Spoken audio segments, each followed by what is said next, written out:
Now we're ready to learn about a quirky long-distance operator, the bishop.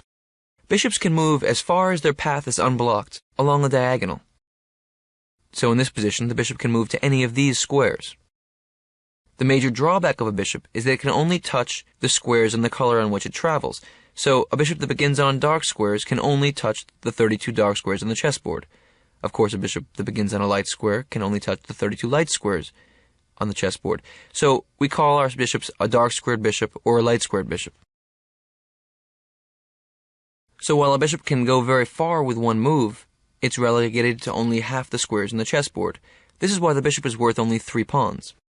In this type of position, the bishop can slice right through white's pawn structure, but it can never attack any of the white pawns because they're all in dark squares.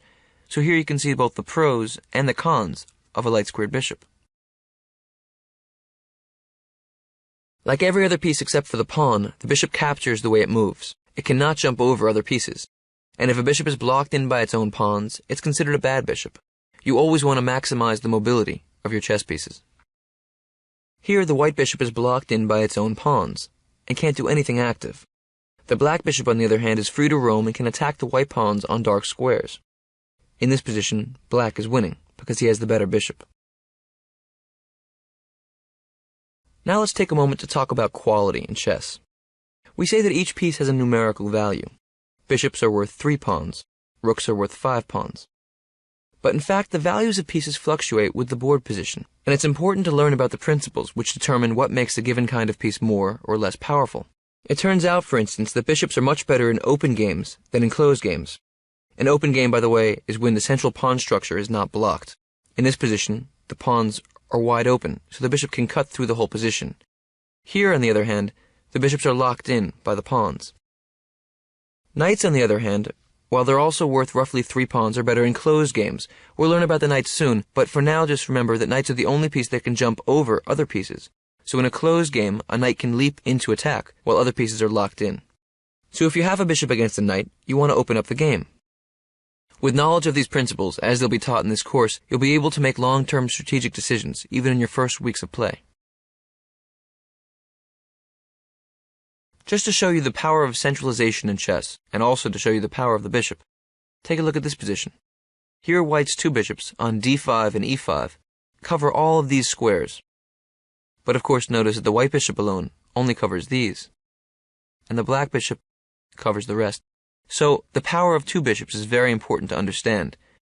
In chess, we refer to one side or another as having 2 bishops. So while a bishop is worth 3 pawns and a knight is worth 3 pawns, usually 2 bishops together are better than a bishop and a knight, because they complete each other. Let's try out some exercises. This we call monster bishop. Black to move and take all the white pieces consecutively, capturing 1 piece per move. No, that's not quite right. Try again.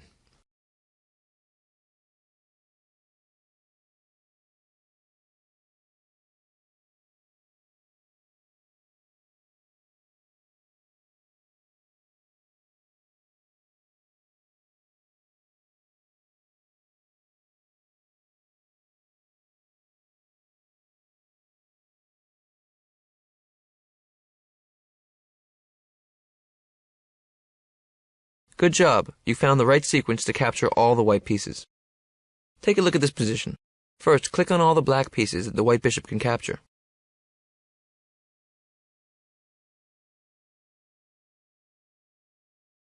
Good. Now, what is white's best move? Capturing pieces is very tempting, but always remember to look for the best move in chess.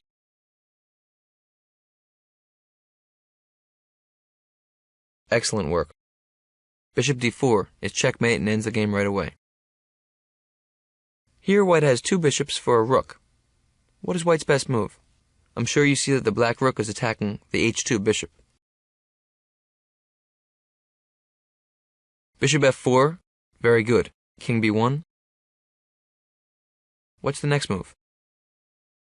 Bishop e4 check, excellent work, driving the king all the way to the corner of the board. King a1. What's mate in 1 here? Excellent work. Bishop e5 checkmate. A critical pattern. Similar to the way you used 2 rooks earlier to trap a king. Here you've used your 2 bishops in the same manner. It's white to move here. What's the best move? The first thing you should do is notice all of the black pieces that can be captured. Why don't you highlight them?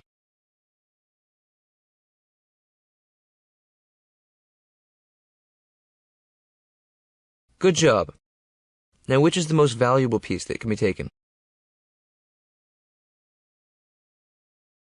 White had 3 options and you found the best move. Way to go. In this position, look for all your moves. White to play. What do you see? Remember, bishops can cover a lot of distance. Do you see mate in 1? Rook h8 mate. Great work. The rook is supported by the bishop on the opposite corner of the board. Here it's white's move, but be careful to find the best move. What do you see?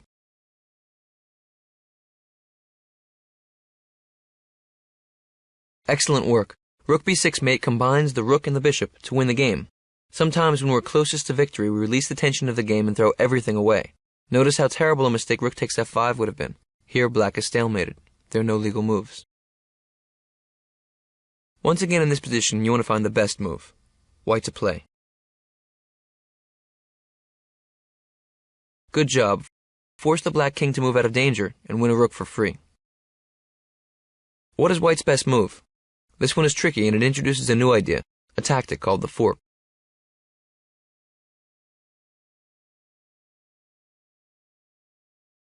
Good job. Bishop takes c5 check wins a pawn and a rook because it forks the king and the rook. A fork, of course, is like a fork in the road. We'll discuss this tactical idea later on, but it's when one piece attacks 2 enemy pieces at once. Bishop takes c5 check is very strong. Don't worry if you had trouble with this one. This was the first time forks were discussed, and you'll be learning more about these in the upcoming exercises. I just wanted to show you the idea.